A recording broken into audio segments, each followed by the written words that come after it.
So guys, आज के इस वीडियो में हम लोग डिस्कस करने वाले हैं कि ये जो बिल्डर और चैलेंजर ऑप्शन के बारे में तुम लोगों ने नीट प्रेप में अभी तक सुना है, ये क्या है और इसमें क्या डिफरेंसेस है एंड कैसे बिल्डर और चैलेंजर को दे सकते हैं। सो भाई देखो, the basic idea of builder and challenger level was कि जब तुम एक रेस की प्रिपरेशन करते हो, सपोज अगर तुम्हें 100 मीटर की स्प्रिंट के लिए प्रिपेयर करना है तो तुम 200 मीटर तक की तैयारी करोगे ताकि 100 वाला तुम्हें इजी लगने लगे।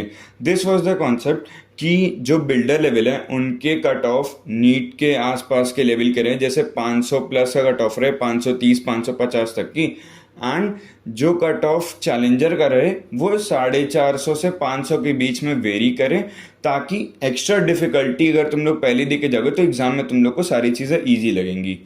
अब इसका क्या करने वाले थे ये लोग कि अब जो टेस्ट स्टार्ट होने वाला है तुम लोग का 12 अक्टूबर से, इसमें से असेंट टेस्ट सीरीज में बिल्डर और चैलेंजर का ऑप्शन आने वाला था।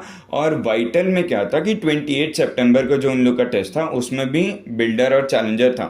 कपिल सर ने प्रॉपर एक वीडियो बनाई थी जिसमें उन्होंने बोला था कि मैक्सिमम स्टूडेंट्स को भी बिल्डर के लिए जाना चाहिए रादर देन चैलेंजर, ठीक है। बट स्टूडेंट्स ने उसका उल्टा किया एंड उनको कॉन्सिक्वेंस मिले। जैसे कि जिन बच्चों ने फॉर्म, गूगल फॉर्म का लिंक था उसको फिल करके जिन बच्चों ने भी चैलेंजर के लिए ऑप्ट किया था, इवन दो वो लोग बिल्डर में भी 450 300 400 500 मार्क्स पा रहे थे कंसिस्टेंटली, उन लोग के साथ क्या हुआ, उन लोग के मार्क्स आधे हो गए। बिल्डर एंड चैलेंजर में बेसिक डिफरेंस यही था कि चैलेंजर जब डिफिकल्ट ज़्यादा रहेगा तो उसमें 20 क्वेश्चंस ऐसे रहेंगे, जैसे 5 क्वेश्चंस पर सब्जेक्ट, वो एक्स्ट्रा डिफिकल्ट होने वाले थे। एंड वही बच्चे ने, जो भी स्टूडेंट्स एग्ज़ाम दे रहे थे, उन लोगों ने उन सारे क्वेश्चंस को सॉल्व करते करते अपना टाइम वेस्ट किया एंड उसी की वजह से मार्क्स में डिक्लाइन आ गया, ठीक है। सो बेसिकली अब ये चैलेंजर बिल्डर ऑप्शन हट चुका है कम्प्लीटली।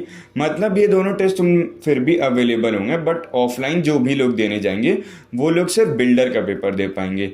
चैलेंजर का पेपर मंडे को रात के 8 बजे के बाद अवेलेबल हो जाएगा, या तो कंप्लीट पेपर फॉर्मेट में, या तुम लोग को वो 20 एक्स्ट्रा क्वेश्चंस का पीडीएफ एंड सॉल्यूशन वगैरह मिल जाएगा जो भी टेस्ट सीरीज में इनरोल्ड है। सो अब तुम लोग को ये बिल्डर और चैलेंजर समझ में आ गया होगा। एंड भाई हम लोग के टेस्ट सीरीज यानी कि असेंट में तो भाई हम लोग चैलेंजर का पेपर देख ही नहीं पाए, इवन दो मैं बिल्डर के लिए ऑप्ट करता, बट स्टिल अब चैलेंजर का पेपर नहीं देख पाए। एंड चैलेंजर और बिल्डर की एक और चीज़ ये थी कि स्टूडेंट्स में आपस में फोमो होने लग जाता है। सपोज मैंने बिल्डर लिया है और तुमने चैलेंजर लिया है, ठीक है। तुम चैलेंजर में 500 ला रहे हो लेकिन मैं बिल्डर में 600 ला रहा हूँ, देन स्टिल भाई there will be a thing कि मैंने डिफ़िकल्ट पेपर में इतने मार्क्स पाए और तुमने इजी पेपर में इतने मार्क्स पाए। तो ये मेरे हिसाब से तो ये ऑप्शन होना नहीं चाहिए था। मतलब या तो सिर्फ बिल्डर होता या तो सिर्फ चैलेंजर। बट अब जबकि ये सारी चीज़ें हट चुकी हैं तो भाई मतलब आपस में किसी के फोमो नहीं रहेगा, सब बिल्डर का पेपर दे रहे हैं, चैलेंजर जिसको एक्स्ट्रा प्रैक्टिस करनी है वो दे रहा है। मैं पर्सनली बोलूँ तो भाई मैं बिल्डर का ही पेपर दूंगा, क्योंकि भाई नीट का पेपर मेरे हिसाब से, मैं कोई प्रिडिक्शन नहीं दे रहा हूँ, ठीक है, बट मैं अपना पॉइंट ऑफ व्यू बता रहा हूँ कि फिजिक्स इतनी डिफिकल्ट, ये कट ऑफ मतलब बहुत नीचे आ गया है, तो कट ऑफ अगर बढ़ भी रहा होगा ना तो भी 600 तक की जाएगा। 70 नंबर है कट ऑफ, भाई बहुत होता है। नीट 2024 में कट ऑफ जब बढ़ी थी तो 610 615 से 650 हो गई थी, इतना इजी पेपर आने के बाद भी।